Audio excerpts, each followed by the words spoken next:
Where do I begin? Man, geez. So Dad, he's gonna hate me for saying this, but he was a nut, okay? But in a good way, a very good way, in like the best way possible. Success in life comes at a cost. Countless hours spent at night, in the day. You want to succeed, you want to be a great player, you need to come in contact with that sort of a great coach or mentor. Soccer was everything growing up. Is our childhood, the smell of the field hasn't changed. If you come in contact with them, they may exact on you a cost, which is, I am tough, I'm hard, I'm demanding more of you. If you can handle it, you're probably going to leap forward a lot faster than someone who may just tell you what you want to hear. Under the lights at night, it was just like, there's just a flow to it that is free. Our playing days are over, and now we're building a new dream together. That's our pre-game prediction. And Hassan Saad, what do you think you need to do to make this game your best game? I need to listen to my father. And what does your father usually tell you? To not don't play passes that much. I only pass when you need to. Take powerful shots. Make the first foul of every game. And how Did I is teach that you? feeling going into this game?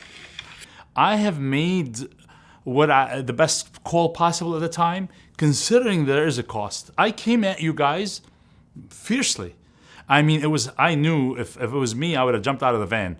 But when you guys finished the game, it was day of reckoning. It was hell.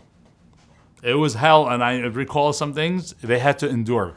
And how, Mohammed Saad, are you feeling going into this game? I'm feeling great. Just Confident or it's in my blood. nervous?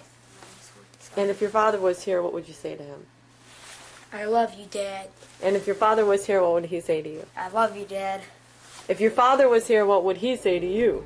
I love you, son.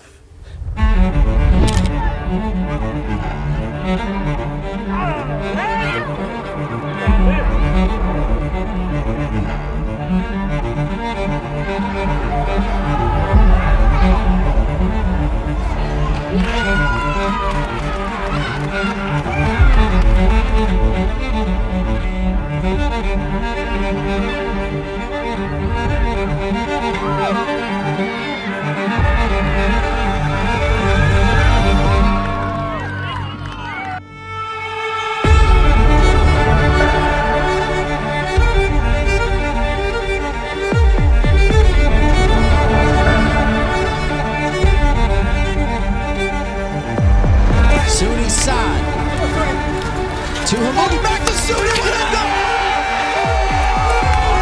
Hamoody to Soony! The second I was able to watch players play on TV, I said I want to be a player. I want to be that.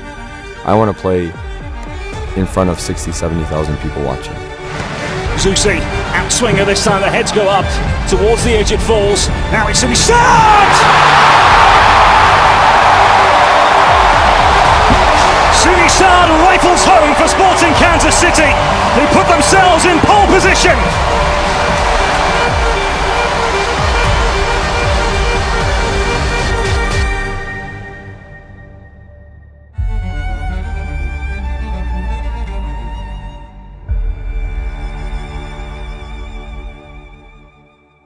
Left leg, right leg. Left, right. Same thing over here, but laces. Lace. We never really saw a big difference in the level of play since we left. So we said, as soon as you're done playing professional, let's start our own soccer academy, our soccer school, and get these kids the proper training. We always talked about coaching or opening up an academy and, reminiscing and saying, remember when Dad used to do this? And think about how we can try to do that again. I have homework for you for the next time I see you. On Sunday, Liverpool versus Chelsea at 11:30 a.m., okay? There's a lot of bad advice out there. And anyone can go on YouTube or Instagram and see some drills, go to the field, put down cones, and that's not what we're about. Watch the players that play in your position, and I want 2 paragraphs on what the player did in the game. There's no possible way that you could ever know soccer, learn soccer, if you don't watch it. If you're not thinking about soccer outside of the field, then you're a little bit behind, because everyone in your position and all the kids are living, breathing that. You have to be crazy about it. That's what we say. And so it reminds me of my dad. My dad instilled it into us to be crazy about soccer. I remember when we were in school, he used to pull us out to watch Champions League games. And he used to make us take notes. He used to quiz us on the games later and say who scored, what minute did they come in. There were games in Russia in the Champions League at times, and they're played like 1 o'clock in the morning. So I had to sort of wake them up, and they say they will, to basically watch it. Now I know that's crazy. People will say I'm crazy. We used to think like that was normal, but like looking back at it, that's crazy, and that's what it takes. We played games from sock balls. We played games from balloons, from balls made out of anything and everything, tape. Back when they were young, there wasn't channels like now. We used to, try to get the RAI, the Italian channel. We learned a few Italian words, actually. Or go to Italian, cafes and sit there. You remember we used to take them on Sunday to, sit in the Italian cafes to watch the games, You have to know what a pro does, okay? And if you watch one closely, then you'll start to pick up and start to behave like one. Pick a professional, pick someone, watch the game, and try to act like him, because that's what you're trying to be. You're trying to play like what? Like what you're watching on TV. Good finish. Zizou. If I could spend a day playing soccer with anyone, it would be playing soccer again with Zidane. It would definitely be Zidane. I'm super jealous that Soony got to experience that as a young kid. Zinedine Zidane, for me and for a lot of people in the world, is the greatest of all time. That's my idol, yeah. We cut our hair like him one time. We used to do that growing up. When he still had it. We even put the bald patch on the back. I think my dad did that once for Hamoody. The skill and the creativity that he had, it wasn't like flashy or fancy, but it was something that was just so smooth. When I was 15 years old, I got selected to be in an all-star camp, and whoever was an all-star of that all-star camp got to play with Zidane in the all-star game. Oh, he's back still. Oh, okay. All right.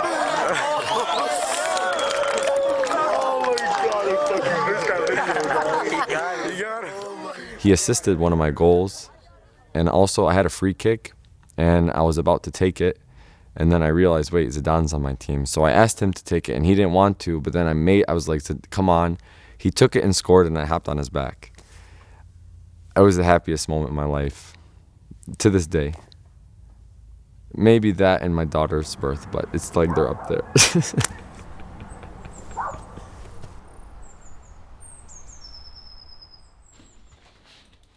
Do you think that you were hard on Hamoody?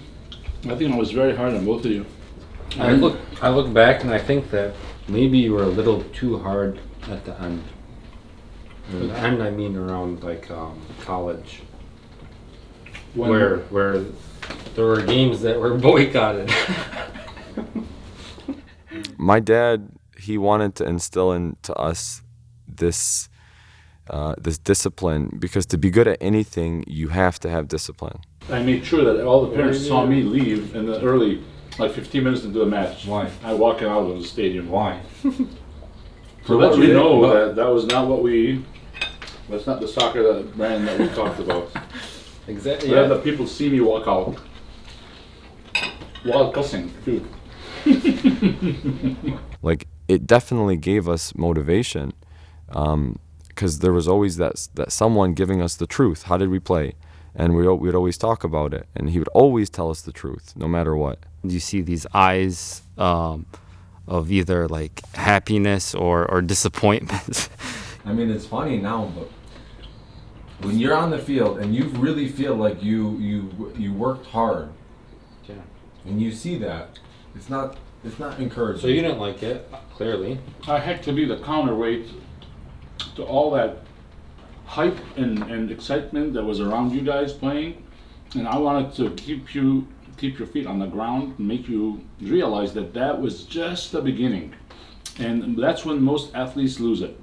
If we forgot to take out the garbage, or we forgot to make our bed, or God forbid, we spoke when he was talking, it was a soccer-related punishment. It was running up and down the stairs 10 times. It was going outside, go past the wall, the ball against the wall 100 times in a row before you come back in and apologize for talking over me. And we bring that culture of accountability, discipline, and resilience to every single training session.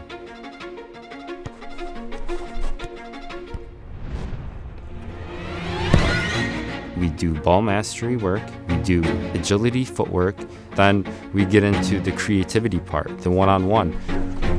Can you challenge yourself to come up with new ways to beat a player? 1, 2, 3, hold me, 4.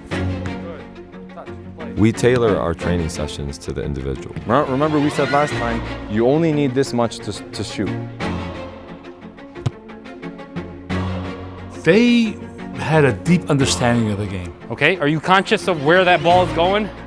To what foot each pass is going to? Think of that. Any coach could tell some kid the answer, but are they understanding why you're telling them to do it? The same principles that we're doing to turn over here, we have to do it over here. We're not trying to get lucky in soccer. We're trying to actually play with purpose. We're fine-tuning every little technical part. Good, Rami!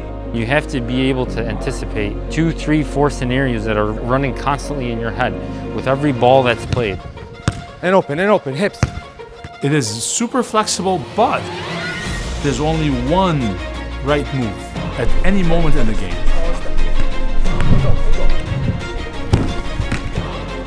One foot jump.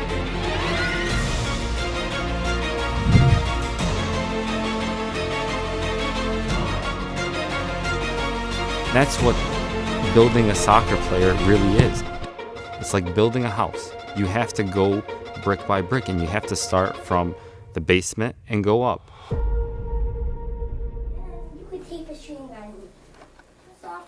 If you are a good soccer player, you learn how to juggle. How are you going to juggle? In the beginning, you're basically cultivating. You are laying a foundation. You are sowing the seeds. You are, putting all kinds of efforts into it. From you as a coach, as a parent, obviously a parent, that's distinct from that role. And then from them, you get to at a certain point, that you start learning from them, because they start going off on their own and basically developing skills or moves. And after, some time, it starts basically like popcorn. It starts popping, and then all of that, you start seeing the products. You start seeing almost the complete player and person, show up on the scene in front of you. And now it's where you have to change sort of plans, because now it's a different phase where a lot more has to be from the player at that point than it is from all that support that got you there. I think there's a lot of things that you can do in your game that can take you to the next level. I think that you deserve a spot with the work that you've been putting in. You can get called up anytime from the age 13 to 17, 18, 19, and you can not get called up and still make it. And so it doesn't matter when you're called up. It's what matters is what you do when you're called up, and if you're ready for it. It's only through struggle that you can get better or learn to grow. Put in the work and realize that you're on a different path than them. So adversity is something that happens constantly. At the end of the day, even though they're on your team, they're your competition as well. I got rejected from the national team, and I was put in a situation where I could either just give up or keep going and try to fight for my place. So I got called up to another team for a tournament in Portland, Oregon, and we ended up winning this tournament, which took us to a world tournament that happened to be in Manchester, England. And this is a tournament where I actually excelled, and we played against the top teams. We're talking Arsenal's Youth Academy, Sao Paulo's Youth Academy. We're talking players that are playing now. Casemiro for Man U. World stars were at this tournament, and I did well, and I performed, and from then on it gave me the confidence to pursue my college career in soccer. We're here at the MLS ID session, where a bunch of the kids that we see every single week are getting in a session against kids that they've never seen before to formulate some sessions based off of what we see, things that can help them in their training. That's something that we do that's a little bit different, is that we like to see them in environments that are not their natural environments, just like this. Catching mistakes and then trying to formulate a couple different drills, a couple different variations of how we can get them to do the right thing next time. At the same time, I think it gives a little bit of motivation when they see that there's extra set of eyes on them. You want to play for someone, and so that's what we're trying to emphasize here. We encourage competition and training. We definitely have every session a couple different competitions. I think it helps build character, it helps build tenacity, it helps build that competitiveness that you need. Me and Soony were raised to be competitive people. I'm competitive to a fault, and it's not necessarily a bad thing, because I think that feeling of not winning, the feeling that you want to be the best it's a good feeling. There's nothing wrong with wanting to win, to be first. If anything, it promotes excellence. It promotes you trying your best. Soony's much more competitive than me, but at the same time, I think it brings there's a good balance between us, so that helps us really work well together. If you finish first, you should get rewarded for that. That's a light up moment. Light up moments are huge in soccer. When you see a kid finally get it, and you see their eyes light up, the aha moment. Growing up, that was everything. It was all light up moments. Oh, I did this for the first time. My family and my dad especially played a big role in making those light up moments extra special. I know your coach, Coach Ali, would like to be here, but he's sick. And so Chris asked us to just help pass out the trophies and the certificate. But I know Coach Ali would certainly say that he's proud of all of you guys, because you sure played a good season. The wife and I, we had to travel. We had to, pick up the kids, drop the kids off. It was just something special to know that someone cared about you. That your parent was there, focused on what you were doing. We saw there's a lot more value in this, way more than just a sport. Making friends, learning a lot more about life through this interaction with other people. And, from there, the possibilities are endless. On the surface, soccer seems pretty simple. But once you really get into it, that's when it gets interesting. The game never stops, so every second you're making a decision. It's about reading the moment and making it count. That's what I love most about the game. The best players, the best teams, they get that. They're in the moment, constantly creating. It's like watching art in motion, and being a part of that is something really special. You grow up wanting to leave your mark on the game, but somewhere along the way, the game ends up leaving its mark on you. It teaches you everything: how to win, how to lose, how to adapt when things aren't going your way. I was there! And honestly, how to dream bigger than you ever thought you could. You make friends, you make sacrifices, and you give everything that you got every single time you step on the field. And looking back now, the game gave us some of the best moments of our lives. So now it just feels right to share what we've learned and help the next generation of players on their journey.